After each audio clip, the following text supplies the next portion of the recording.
بسم اللہ الرحمن الرحیم۔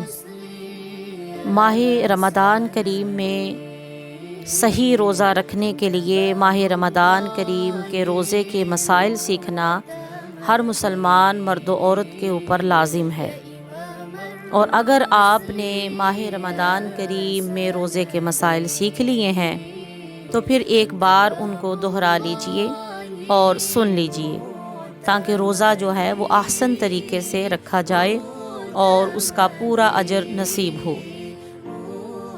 سب سے پہلا سوال یہ جاننا ضروری ہے کہ کیا روزے کے لیے نیت کرنا ضروری ہے؟ جی ہاں، روزہ رکھنے کے لیے اور درست روزہ رکھنے کے لیے نیت سب سے پہلا درجہ رکھتی ہے۔ اگر آپ نے نیت نہیں صحیح طریقے سے کی اور پھر چاہے آپ صبح صادق سے لے کے غروب آفتاب تک کھانے پینے اور صحبت سے بچے رہے تو اس سے آپ کو کوئی فائدہ نہیں ہوگا۔ لہٰذا جمہور ائمہ کہتے ہیں کہ ہر روزے کی الگ نیت ضروری ہے۔ نیت دل کے ارادے کا نام ہے، لیکن اگر نیت کے مسنون اور مستحب الفاظ زبان سے بھی دہرا لیے جائیں تو افضل ہے، ورنہ اگر کوئی دل سے ارادہ کر کے سحری کے وقت روزہ رکھنے کے لیے اٹھا اور کچھ کھا پی کر روزہ رکھ لیا تو یہی اس کی نیت ہے۔ اسی طرح اگر کسی نے روزہ دار نے روزہ رکھنے کے بعد روزہ چھوڑنے کی نیت کی تو اس کا روزہ نہیں ٹوٹے گا، اس لیے کہ رسول اکرم صلی اللہ تعالیٰ علیہ وآلہ وسلم کا فرمان ہے کہ اللہ تعالیٰ نے میری امت کے لیے دل میں پیدا ہونے والی باتیں معاف کی ہیں جب تک وہ زبان پہ نہ آ جائیں یا ان پر عمل نہ کر لیا جائے۔ اس روایت سے یہ معلوم ہوا کہ اگر آپ نے روزہ رکھ لیا ہے اور اب آپ صبح اٹھ کے یا دوپہر کو روزہ توڑنا چاہتے ہیں تو صرف دل سے ہی روزہ توڑنے کا ارادہ کرنے سے روزہ نہیں ٹوٹے گا جب تک آپ زبان سے نہ کہیں یا آپ کے عمل سے وہ ثابت نہ ہو۔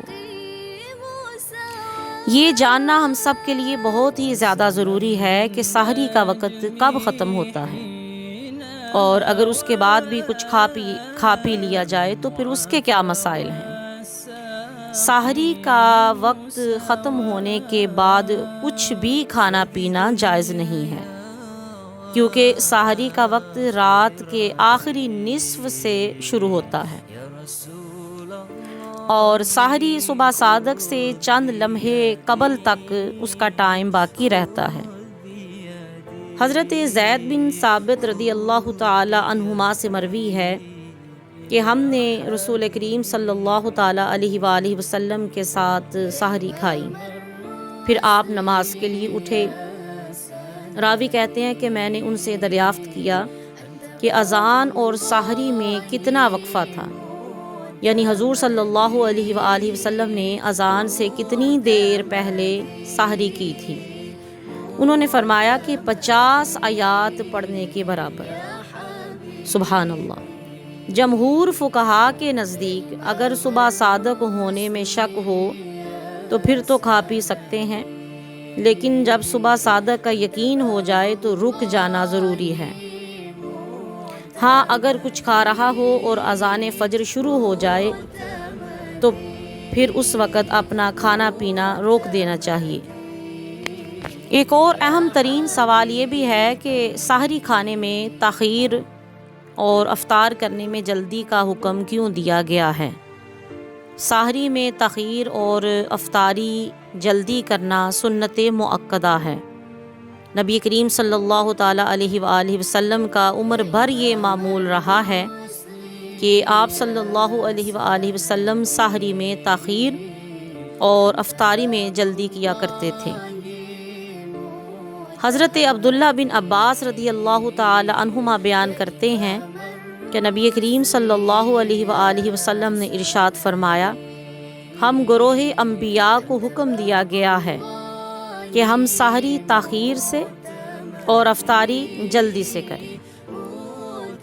صحیح مسلم میں یہ روایت آئی ہے کہ نبی کریم صلی اللہ علیہ وآلہ وسلم نے فرمایا میری امت کے لوگ اس وقت تک بھلائی پر رہیں گے جب تک وہ روزہ جلد افطار کرتے رہیں گے۔